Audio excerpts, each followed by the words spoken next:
po lahat ay tumayo at buksan po natin ang ating pong mga Bible sa libro po ng 1 Samuel chapter number 3. Okay, 1 Samuel chapter number 3, verse number 1. Basahin po natin yung buong chapter. 1 Samuel chapter 3. Andiyan na po kayo? Natutuwa ako dito sa nung pinasa ko kanina ko lang napansin. Nagsimula siya sa Word of God, sa Word of the Lord, natapos sa Word of the Lord. 1 Samuel chapter 3, verse number 1. Basahin ko na lamang po, pakisundan po ng inyo pong mga mata. 1 Samuel chapter 3. Ito po sabi po ng Bible, and the child Samuel, you look at that child, product po ito ng chapter 1, chapter 2. Remember Hannah? Nung dinedicate niya si Samuel pabalik sa Panginoon, Happy Mother's Day po. So you see mothers, mga nanay, this is the product of your ministry. Pagtapat ang mga nanay na isasalin natin yung ating pananampalataya sa ating mga anak. Okay, and eto na ngayon si Samuel, si chapter 3, and the child Samuel ministered unto the Lord. Kahit bata pa, naglilingkod na sa Panginoon. Before Eli, and the word of the Lord was precious in those days.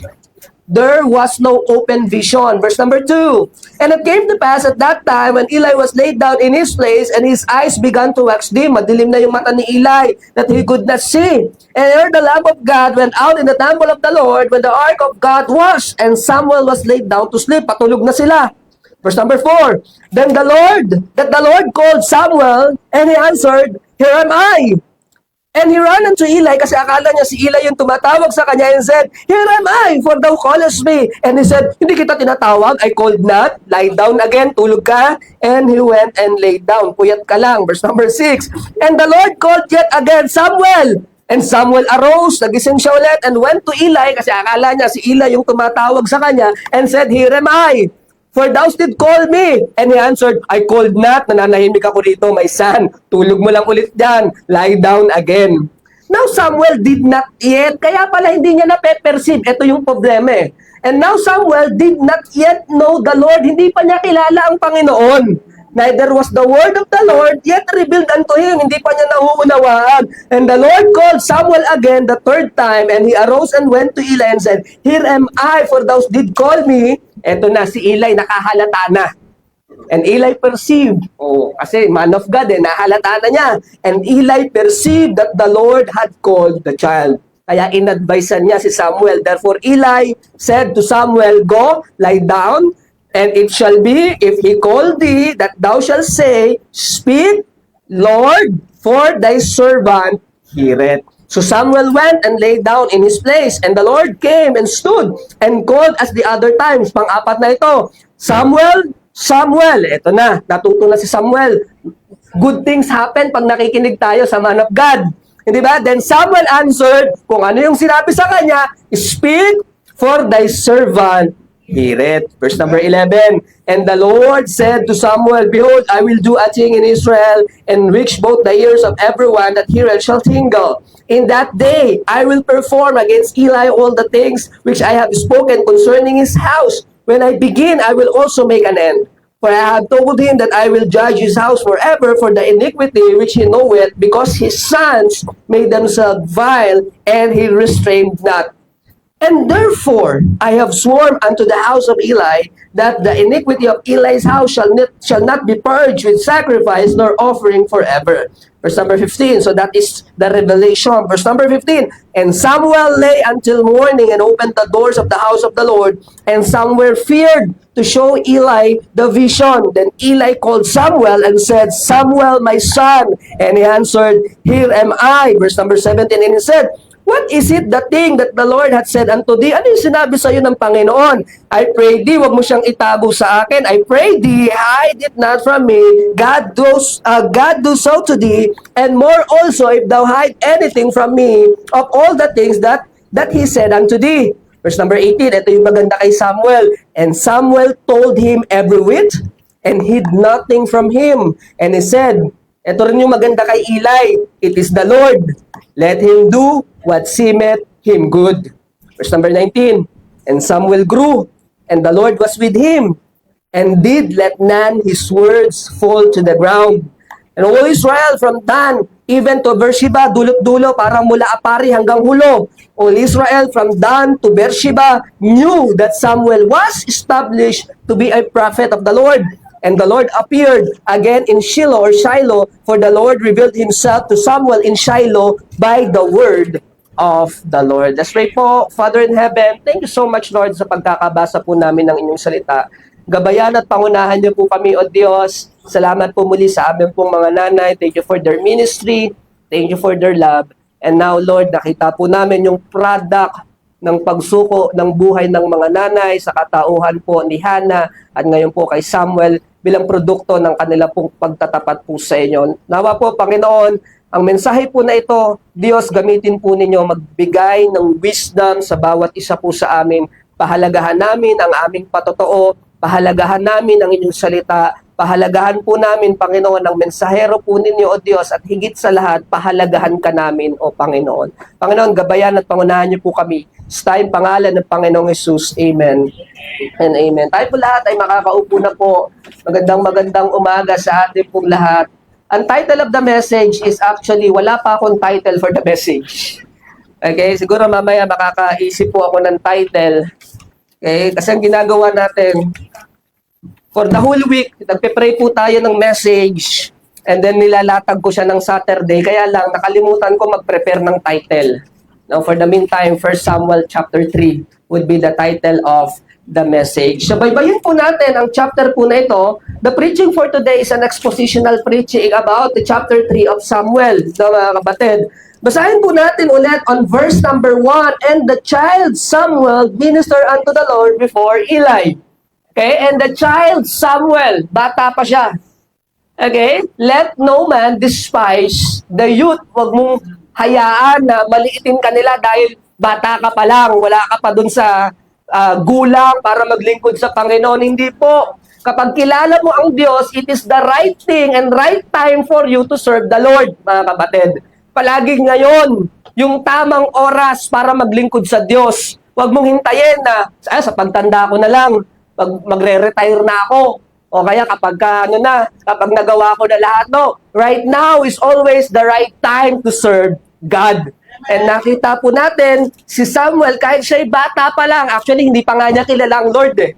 Pero dahil may halimbawa na ibinigay ang kanyang mga magulang, at nandoon siya kay kay Eli, okay, dahil may halimbawa siya na nakikita, no, mga minamahal, nakita natin na siya po ay naglilingkod sa Panginoon habang siya po ay bata pa lamang. And look at this, and the word of the Lord was precious in those days. Mahalaga daw ang salita ng Panginoon nung mga panahon po na yon. Precious. Pag naisip ko yung salitang precious, ano yung pumapasok sa isip mo? Ako naisip ko yung yung malaking mata, si My Precious. Precious. Yun naisip ko eh.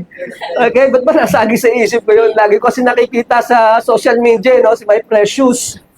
Okay, pero pag precious, nai-imagine ko yung mga diamonds, rubies, no, yung mga bagay na mahalaga. At ang sabi po doon, the word of God is precious in those days. And I do believe wala pong oras o wala pong era, walang panahon na hindi mahalaga ang salita ng Diyos. Now, in every moment and in every era, no, mga kapatid, palaging may halaga ang salita po ng Diyos. Pero ano yung tinutukoy na those days po dito? Okay, ito pong libro po ni Samuel o yung narrative po kay Samuel, ito po yung nangyari after the book of Judges. No, kasi bago mag-Samuel, Ruth, yung pangyayari sa book of Ruth, kaakibat ng pangyayari ng book of Judges. Ano bang meron sa book of Judges na mga kapatid? Tingnan nyo lang po, konting lipat lang naman ng mga Bible natin. Last verse po ng Judges, makikita po ninyo on verse number 25. Last chapter and last verse ng book of Judges. Look at this. In those days, there was no king in Israel. Every man did that which was right in his own eyes. Kaya pag binasa mo yon yung Judges, napakadilim ng libro na yan. Ang daming mga pangit na pangyayari dyan. Nandiyan dyan. May mga bata lang kasi tayo, pero grabe yung mga pangyayari dyan, no, mga kapatid. May mga censored na pangyayari dyan, masyadong brutal, masyadong malaswa, masyadong madilim ang libro po na yan, no, mga kapatid. Bakit? Ang bottom line, there was no king in Israel. Walang leader, walang hari. At ano daw, ginagawa ng mga tao yung mga tama ayon sa sarili nilang paningin. Okay? And again, bad things happen kapag walang standard, kapatid. Bad things happen kapag wala tayong pamantayan. No, kapag blurred yung pamantayan ng tama at mali, bad things happen. Pero ito po kay Samuel, ito po yung magkakaroon na ng transition from judges period sa monarchical, no, yung paghahari, magkakaroon na sila ng hari. So si Samuel yung nasa pagitan. So nagkakaroon ng transition, nagkakaroon ng pagbabago ng mga kapatid. So, nung panahon ng judges, walang salita ng Diyos. Pansinin mo, kahit yung mga judge, puro pasaway. Si Samson, pasaway. Si Gideon, naghahanap ng sign. Pasahin mo, si Deborah, pero puro pasaway. Hindi po ba, no, mga kapatid? Kasi yun yung judges eh. Kahit yung mga ine-expect mo na faithful, puro may mga sapak. Okay, yun ang judges, no, mga kapatid. Kaya nga wag kayong magsasabi, bakit si Deborah? Di ba yung mga pastora sinasabi nila, bakit si Deborah? Si Deborah po namuhay sa panahon ng judges na kung saan walang standard, kapatid. Kaya hindi mo siya pwedeng sabihin, bakit si Deborah? Hindi siya pwede. Dahil napakadilim ng judges. So dahil napakadilim po nung kasaysayan ng judges period, andito kay Samuel, naghahanap na yung tao ng salita ng Diyos. Uhaw na yung mga tao sa salita po ng Diyos. Kaya on chapter 3, nasabi niya po dito na in those days, the word of God is precious. Napakahalaga ng salita ng Panginoon. Wala daw open vision, walang lantarang pangitain, no, mga kapatid. At nandiyan dyan, kinakailangan ang bagong propeta ng Diyos. Okay, sa panahon ng kadiliman, kinakailangan may mga mensahero na tumindig sa harapan upang mangaral ng salita ng ating Panginoon. Preachers, hindi tayo magpipreach lamang kapag maalwan yung ating buhay. Sa oras ng kadiliman, kalungkutan, mas lalo tayong kailangan ng mga tao ng Diyos. Mga tatay ng tahanan, hindi lang tayo maninindigan kapag maayos ang ating bahay, ang ating tahanan. Kahit lalo tayong kailangan ng ating pamilya kapag nandoon tayo sa oras ng kadiliman, kagipitan, kalungkutan, mas lalo nating kinakailangan manindigan, mas lalo tayong kinakailangan ng mga tao ng Diyos, mga kapatid. This is our ministry. Tayo po yung magiging liwanag sa mundong madilim. Sa oras ng spiritual decline, pababa yung kalagayan ng spirituality ng mga tao, diyan mas lalong kinakailangan ng mga tapat na mga mananampalataya at mga angaral ng salita po ng Diyos, kapatid. Be as Samuel 21. Yun yung pagkakahati po ng mga verses, no, mga kapatid. And this morning, matutunghayan po natin kung paano natin marerecognize ang panawagan ng Diyos, kung paano po natin matatanggap o marireceive ang panawagan ng Diyos, paano tayo magre-respond sa panawagan ng Panginoon, at bandang huli, paano tayo maninindigan sa panawagan ng Diyos sa ating pong buhay, na mga kapatid. Look at this, number 1, pag-usapan po natin, point number 1, recognize the call of God. Pag-usapan po natin, paano ba natin marerecognize ang panawagan po ng salita ng Diyos? Okay? Makikita po natin on chapter 3, sabi ko nga, nagsimula siya sa salita ng Diyos. And the word of the Lord was precious in those days. There was no open vision. You have to remember this, no, mga kapatid. Ang panawagan ng Diyos palaging nasa salita ng Diyos. Okay? Huwag ka maghanap ng sign. Hindi para sa Kristiyano ang sign. Okay? Yung mga natututunan natin dati, yung horoscope, yung mga feng shui, hindi pang Kristiyano yan. Okay? Kahit anong harap ng furnitures mo sa kung tamad ka, walang pagpapala doon, kapatid. Okay, huwag mong hanapin kung anong birthday mo, kung anong year of the horse yan, year of the crab, year of lang ganun-ganon, kung cancer, o kung whatever. Okay, anong zodiac sign mo? Cancer. Ako kasi STD eh. Ang bihira. Hindi ganon, no, mga kapatid. Hindi uso sa Kristiyano yon. Bakit? Ang panawagan ng Diyos palaging nasa salita ng Diyos. Huwag kang maghanap ng swerte. Huwag kang maghanap ng mga pasign-sign, no, mga kapatid. Ang hanapin natin yung naaayon sa salita po ng Panginoon.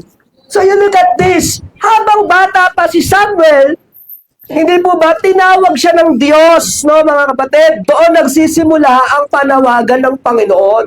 Kaya lang, ang problema, Samuel did not yet know the Lord. Hindi pa niya kilala ang Panginoon. Okay? Kaya nga, bago natin pag-usapan yung panawagan, importante na kilala mo muna ang Diyos. Okay? Hindi po ba, no, mga kapatid? I'm sure dumating po tayo dun sa panahon na hindi natin maintindihan ang salita ng Diyos.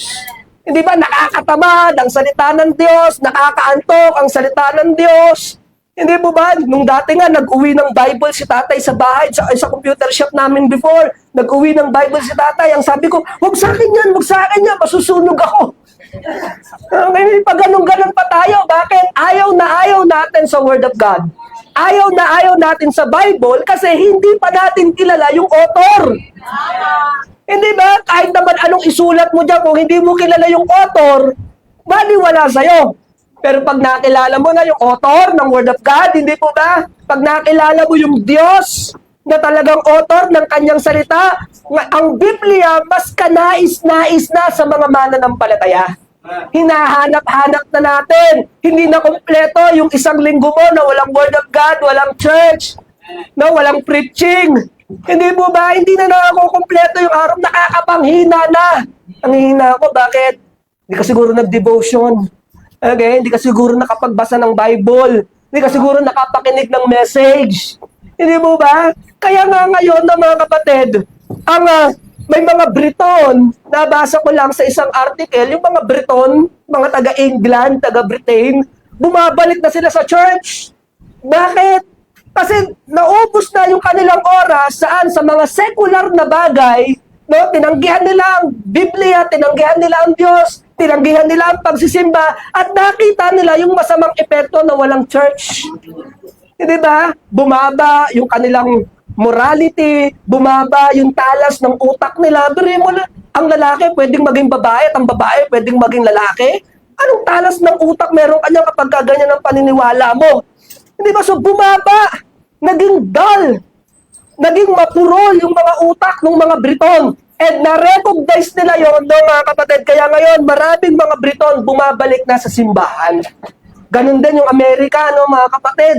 Salamat nga ako, hindi na anuhan yung mga Sogi Bill, yung mga pride kuno. Nung napalitan ngayon yung presidente ng Amerika, no, mga kapatid, si Donald Trump, bumabalik na sila dun sa two-gender policy. Bakit? Kasi na-recognize nila yung masamang epekto ng paglayo mo sa salita ng Diyos. No, ang Amerika po, founded sa Word of God. Yung constitution nila, mga Kristiyano po ang gumawa po niyan, no, mga kapatid. Yung kauna-unahang state sa Amerika, yung Rhode Island, no, mga kapatid. Ang nagtatagpo ng Rhode Island, mga Baptist. Mga Baptist, no, mga kapatid. Yung champion ng pagkakapantay-pantay ng puti at itim sa Amerika, mga Baptist po yun. Si Martin Luther King Jr. is a Baptist pastor. Okay? Good things happen kapag ang Bible nangingibabaw sa bayan, mga minamahal. Good things happen. Okay? But this time kay Samuel, hindi pa niya kilala ang Diyos. Bakit? Hindi pa niya nauunawaan ang salita ng Diyos. Pero salamat po sa Panginoon, unti-unti niyang naunawaan. May gumabay sa kanya, no, mga kapatid. At nung may gumabay sa kanya, anong sabi? Speak! Speak, Lord, for thy servant heareth. Panginoon, magsalita ka, makikinig ako. Okay? And I realized na, mga kapatid, ang maganda lang kay Samuel, kahit hindi pa niya nauunawaan, hindi ba? Kasi ang sabi rito, he did not know yet the Lord. Hindi pa niya kilala, pero nung tinatawag siya, sumasagot siya, here am I. Here am I. Here am I. Alam niyo, mga kapatid, good things happen when you are available. Good things happen when you are available. Bakit? There is always an opportunity if you are available, mga kapatid. Okay? Kaya nga wag natin ipagwawalang bahala yung availability natin sa ating church. Yung availability mo sa pakikinig ng salita ng Diyos. Good things happen when you are available. Ano kaya nangyari nung tinawag ng Diyos si Samuel? Samuel, hindi kita kilala. Ulog lang ako. Okay? Panaginip nyo, guni-guni ka lang yun. Hindi, sumagot siya. Here am I. Okay? He is available. Availability is always the best ability, mga kapatid. Okay? Kanina nga nag-uusap kami ni Brian. Sabi niya, hindi niya lubos akalain na magkakaroon siya ng ministry sa church. Bakit? Kasi pinagpe-pray lang naman natin siya last year. Di ba? Inilalapit lang natin sa Panginoon. Pero ngayon, nagagamit na ng Diyos. Hindi po ba? Okay? Good things happen when you are available to do it. Okay? Speak, Lord, for thy servant heareth. Number 1, how can you recognize the calling of God? Okay? The calling of God is always in the Word of God. Okay? It is always in the Word of God. Ang panawagan ng Diyos, hindi ko contradict sa salita ng Diyos. Okay? When you talk to me, lagi ko sinasabi, this is my professional advice. Okay? This is my professional advice. Ang pinagsama ng Diyos, wag paghiwalayin ng tao. This is my professional advice. Word of God. Okay, that is my professional advice. Hindi ba? Follow your, sunod ka sa iyong magulang. That is my professional advice. Bakit? Nasa Bible yan eh. Nasa salita ng Diyos yan eh. Hindi po ba? Huwag kang susuko sa paglilingkod. Nasa salita ng Diyos yan eh. And good things happen when we recognize the calling of God sa mga buhay po natin. Okay? Okay? Ultimately, lahat tayo tinatawag ng Diyos sa dalawang bagay. Number 1, God called us into salvation. Tinawag tayo ng Panginoon patungo sa kaligtasan. And praise the Lord, we respond to the call of God. Whosoever shall call upon the name of the Lord shall be saved. Okay, sa mga bisita po natin, merong dahilan kung bakit tayo ginigising pa tayo ng maaga. Hindi po ba talagang kinakatok yung ating mga tahanan? There is a reason behind it. Hindi lang para magpadami ang church, o magparami ng mga member. Hindi po, may dahilan dyan. Bakit? Kasi nais po ng mga mahal natin sa buhay, makakilala tayo sa Panginoon. Okay, matanggap mo yung libreng kaligtasan ng Diyos na kay Jesucristo lamang. Hindi naman church ang nagliligtas eh. Ang nagliligtas ang Panginoon. Okay? Ang ginagawa ng church, pinapalakas natin yung mga believers. Okay? Ini-strengthen natin, ini-edify natin yung mga members para yung mga members may kakayahang magbahagi rin ng salita ng Diyos. Hindi ba? Kaya dito sa mga bisita po natin, may layunin po ang Diyos kung bakit po kayo narito. Okay? At yan ay para makilala nyo po ang Panginoong Jesucristo bilang Panginoon at tagapagligtas. Na sa pamamagitan ng gawain po na ito, makatiyak po kayo ng kaligtasan. Okay? Tinan mo, every Sunday, lagi nilang pinag-uusapan yung kaligtasan na yan. Every Friday, lagi nilang pinag-uusapan yung kaligtasan na yan. Bakit? Kasi yun yung sentro ng ating pagsamba. Hindi ba yun yung sentro ng ating church eh? Makakilala ang mga tao sa kaligtasan sa pamamagitan po ng ating Panginoon. Okay? At kapag kaligtas ka na, may isa pang panawagan ng Diyos. Service. Ang service para po sa mga ligtas. Okay? Pag hindi ka pa ligtas, kinakailangan maligtas ka muna bago maglingkod. Bakit? Kasi naglilingkod ka nga. Hindi ka pa naman ligtas, panggatong ka pa rin. Hindi ba? Impyerno pa rin. Hindi ba? Talagang nagsumikap ka, para kang tumakbo sa isang karera. Tumakbo ka, talagang nag-practice ka, nag-training ka, tumakbo ka. Hindi ba? And then nauna ka pa doon, pagdating mo doon sa finish line, pag-check ng pangalan mo, hindi ka pala register. Baliwala. Tumakbo ka lang. Hindi ba? Kaya kung hindi ka pitiyak ng kaligtasan, makatiyak ka muna sa pamamagitan ng pagtanggap mo kay Kristo. Okay? Pero kapag ka ikaw tiyak na, sigurado ka sa sarili mo, tinanggap mo si Christ bilang Panginoon na tagapagligtas, ang nais ng Diyos, maglingkod ka. May dahilan ng iyong kaligtasan at iyan ay upang ikaw ay maglingkod sa Panginoon. Okay? Sa ano bang ability na ipinagkaloob sa iyo ng Diyos, na mga kapatid? Unang bagay na paglilingkod, forsake not the assembling of ourselves. Huwag mong pabayaan ang pagtitipon. Napaka-importante niyan. Hebrews chapter 10, huwag mong pababayaan yan. Bakit? Kasi as long as available ka, palaging may ministry. Okay? May ministry na pwedeng maibigay po sa atin, maipagkatiwala po sa atin. Alright? So the recognition of God's calling. Number 2, receive God's calling. Receive God's calling. On verse number 11 to verse number 14, nakita po natin yung judgment. Okay, nakita po natin yung judgment. Ano po? May judgment sa bahay o sa pamilya ni Eli. Bakit? Kasi yung mga anak niya, mga kapatid, mga pasaway. Alam niyo ang ginagawa ng mga anak ni Eli? Yung offering na para sa Panginoon, sila kumakain. Alam niyo offering? Okay, inihaw yun eh. Diba? Roasted yun eh, roasted lamb. Ang sarap nun. Kinakain nila, kapatid. Tapos yung tira-tira, yun yung binabalik nila sa offering. Ang tindi. Tapos nagdadala sila ng babae sa loob ng templo.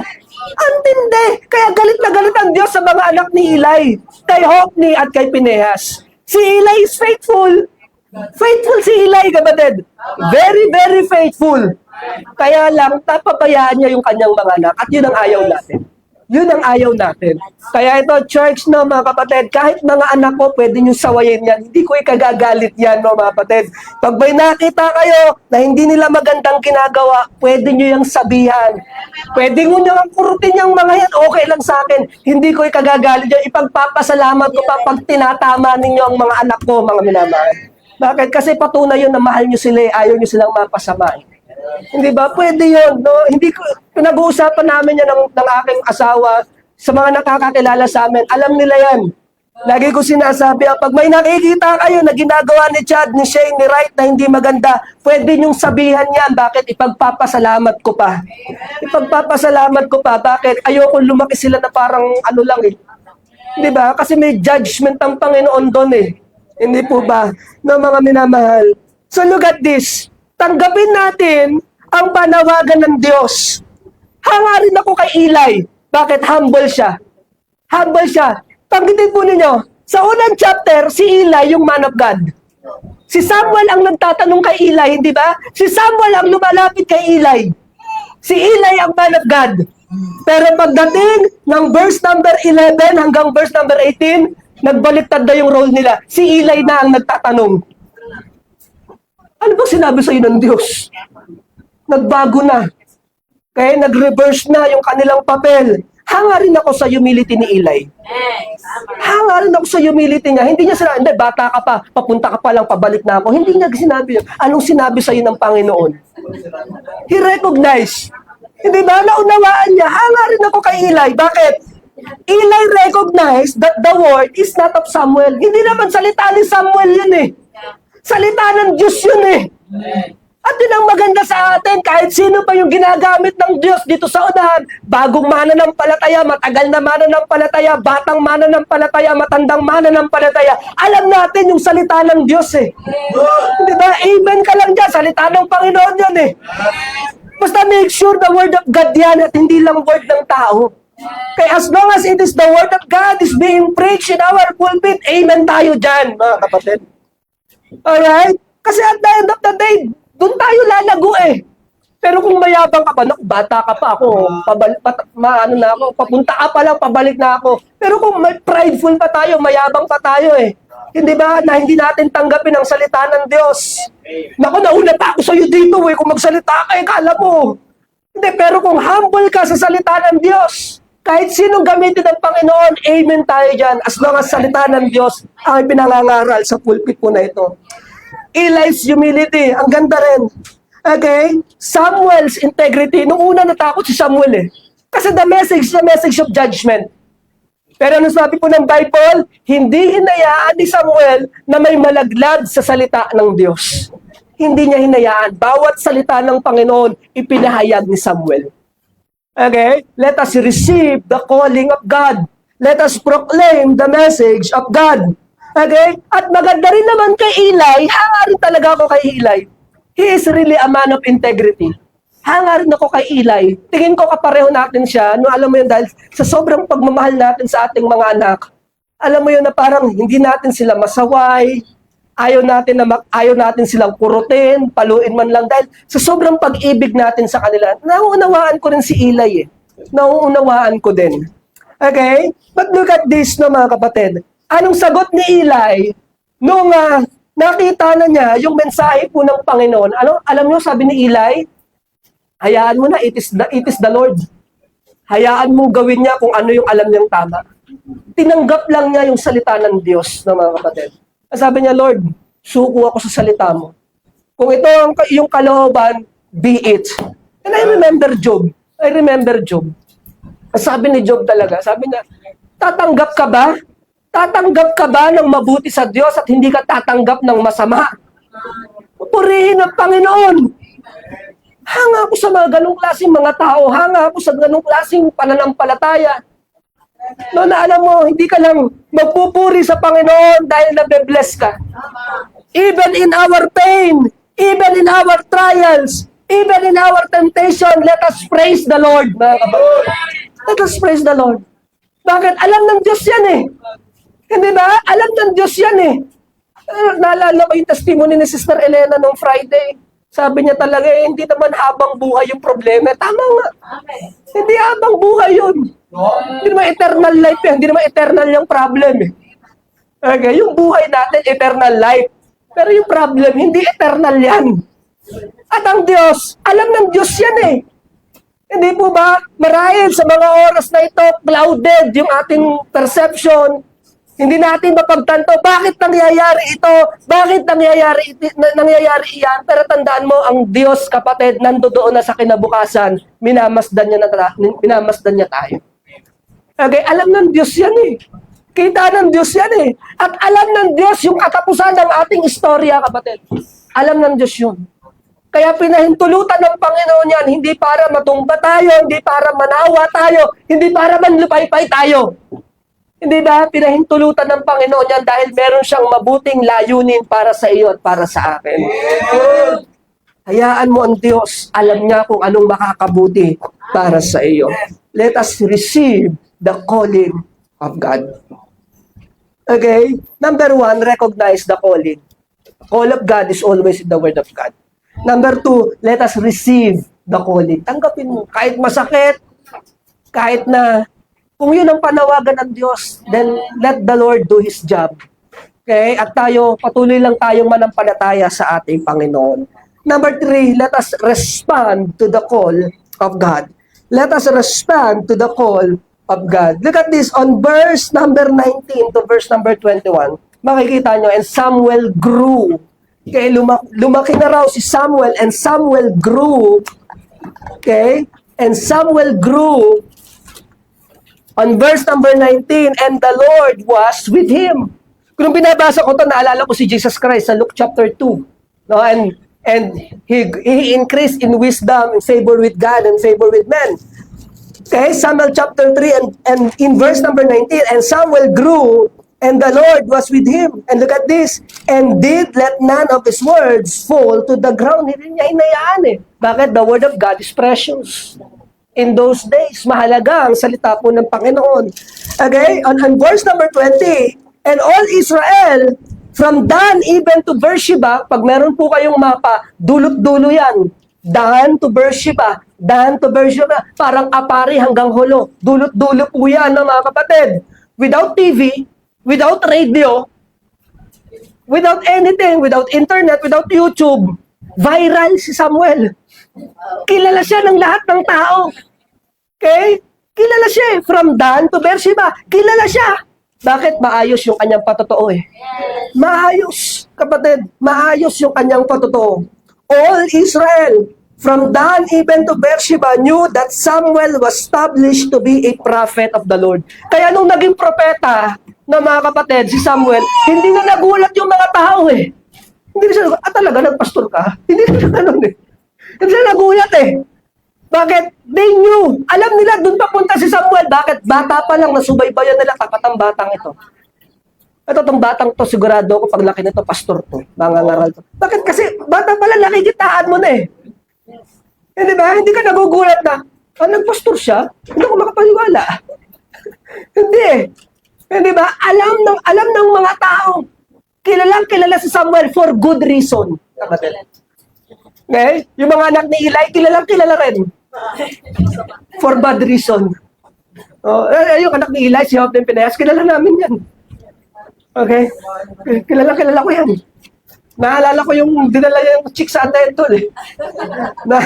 Naalala ko yung ginunguya nilang offering eh. Kilala rin si Hophni and Phinehas. Okay? Pero kilala si Samuel for good reason. Samuel was established to be a prophet of the Lord. And look at this on verse number 21. And the Lord appeared again in Shiloh, and the Lord revealed himself to Samuel in Shiloh by the word of the Lord. Number 3, let us respond to the call of God. Okay, let us respond. Paano ka magre-respond sa panawagan po ng Panginoon sa buhay natin? Paano ka magre-respond sa salita ng Diyos? Sa oras po na ito, no, mga kapatid, sa oras ng dilim, sa oras ng kalungkutan, sa oras ng kagipitan, paano tayo magre-respond sa panawagan ng ating Panginoon? Okay, sometimes it is easy to, pagka may problem ka, okay na, hayaan na natin yan. Na parang ang daling bitawan, parang natetempt tayong bitawan ng relationship natin sa Diyos. Parang, huwag na lang ako magsimba ngayon.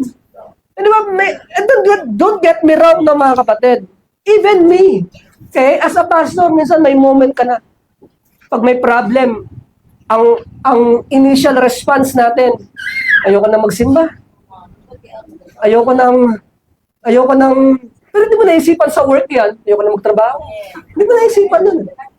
Pag may problema, lagi ang unang binibitawan ministry. Okay, church, yun ang palaging unang binibitawan. Bakit? Doon mo makikita gawa ng diablo yun, kapatid.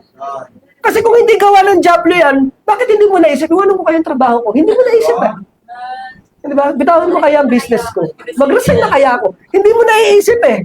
Kaya alam mo talaga, ang target talaga ng diablo, wasakin yung relationship mo sa Panginoon. Bakit? Kasi gusto niyang sirain, no, mga kapatid, yung nag-iisang bagay na pwedeng maging magpatibay sa'yo. Hindi ba? Yung pagsisimba ng alak, kapatid, yun yung magpapalakas sa atin eh. Yung pakikinig ng salita ng Diyos, yun yung makapagbabago ng isipan natin. Makapagdadagdag ng kalakasan mo spiritually. Pero ang layunin ng diablo, tanggalin pa yan sa'yo para mas lalo kang lumugbog, mas lalo kang malupaypay, mas lalo kang manghina, kapatid. Para ligtas ka nga, hindi ka naman masaya. Ligtas ka nga. Hindi ba? Hindi naman ka nais-nais yung buhay mo. Ang ligtas ka nga kaya hindi ka kagamit-gamit. Yun ang gusto ng diablo para sa atin. Kaya sa oras ng problema, tinan mo, initial thinking mo, huwag ako magsimba ngayon.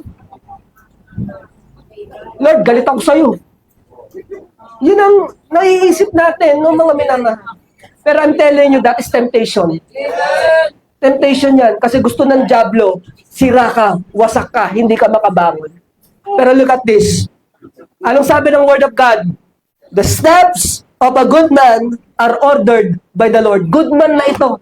The steps of a good man are ordered by the Lord. Good man na ito, kapatid. Though he fall, nadapa pa. Again, this is a good man. This is not an evil man. This is a good man. And his steps are ordered by the Lord. Ibig sabihin, kahit sumusunod ka doon sa steps of the Lord, you will fall. Though he fall. Pero salamat sa Diyos na mga kapatid, hindi ka habang buhay na lupaypay. Hindi ka habang buhay na sa ibaba. Bakit? Ang pangako po ng Bible, though he fall, he shall not be utterly cast down, for the Lord upholdeth him in his hand. Ibabangon ka ng Panginoon. How will you respond to the call of God for you this morning? Paano natin tatanggapin yung panawagan ng Panginoon? Lord, bahala ka na sa buhay ko. Bahala na si Batman. O maninindigan tayo, magpapakalalaki, magpapakababae, mga Kristiyano, mananampalataya ng Panginoon, and we will respond to the call of God. Lord, help me to become the beacon of light. In this darkened world, in this darkened situation, help me to become a beacon of light. Look at this. Number 1, the recognition. Number 2, let us receive God's call. God's call. Number 3, let us respond to God's call.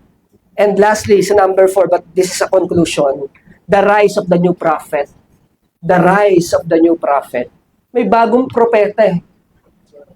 Lagi ko sinasabi, Lord, this thing, it's either it will make us or it will break us. Hindi ba? Yun ang palagi kong naiisip talaga. Pag may mga madidilim na nangyayari sa akin, Lord, itong pangyayari na ito, it will either make me or break me. But please help me, Lord. Make me a better person. Make me grow from this. Lord, yung design mo for me, help me to achieve using this. Don't allow this situation to break me, oh God.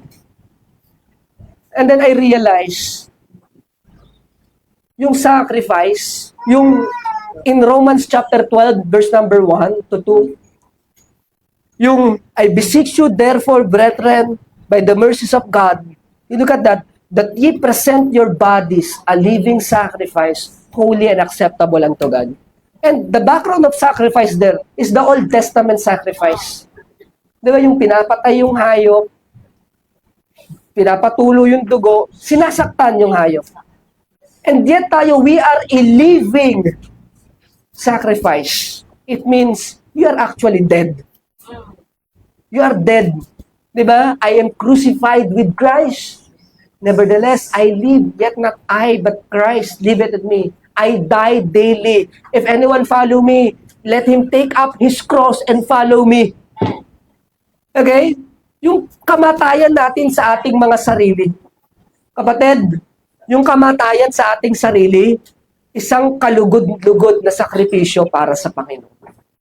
And then God is glorified in your sacrifice. Na even in our sadness, even in our loneliness, even in our suffering, nakakaya mo pa rin maglingkod, sumamba sa Panginoon, God is being glorified.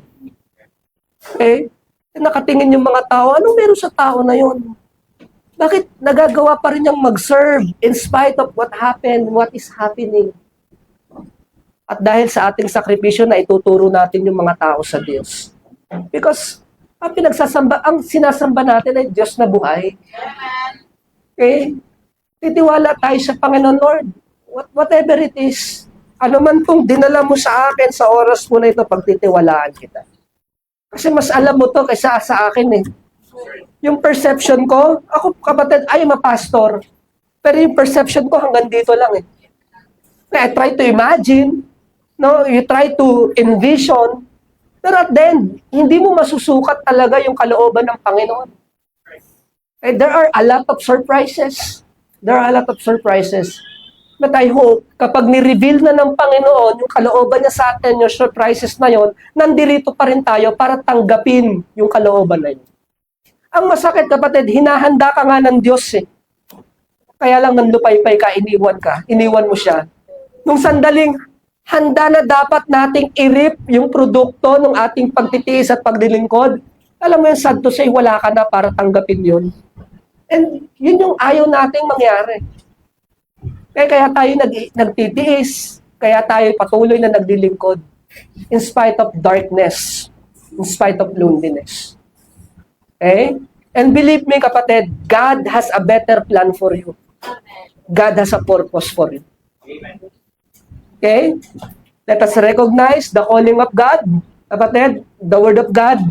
Nandirito ang panawagan ng Diyos. I know God is calling everyone. Hindi man sa pagpapastor, hindi man sa pagpipreach, but God is calling you. Definitely in service. God is calling you in service. May layunin ng Panginoon para sa iyo. Eh, mas lalo kang kumapit sa Panginoon and eventually God will reveal His plan for you. Number 2, let us receive God's calling in our life. Maano ang Panginoon, kapatid? Matalino ang Diyos. Sobrang talino ng Diyos. Ako rin pagka, alam mo yon, inaalala ko yung buhay ko, yung mga pinagdaanan ko, masasabi ko, Lord, matalino ka talaga. Okay? Alam mo, minsan iniisip mo, matalino naman ako, pero ang talino ng Diyos. Napakatalino ng Diyos. Okay? Naso-surprise pa rin talaga tayo. Okay? Number 3, let us respond positively to the calling of God. Kahit masakit, let us respond positively. And number 4, let us rise. Bumangon ka and be the right person to accept the calling of God for you. Okay? Ito lamang po ang message ko this morning. Hindi pa rin ako attend, hindi pa rin ako nakaisip ng title. Ano gusto yung title? God's Calling. Yan. God's Calling. Speak, Lord. You see the respond? Speak, Lord, for thy servant heareth. Let's pray. Father, thank you so much po for a simple message na pinagkalob niyo po sa amin sa oras po na ito. Lord, alam ko may panawagan ka po sa amin. We do not know specifically what it is, but definitely, Lord, you are calling us. You are calling us for service. You are calling us for a better Christian. You are calling us for maturity. Lord, I know you are calling us.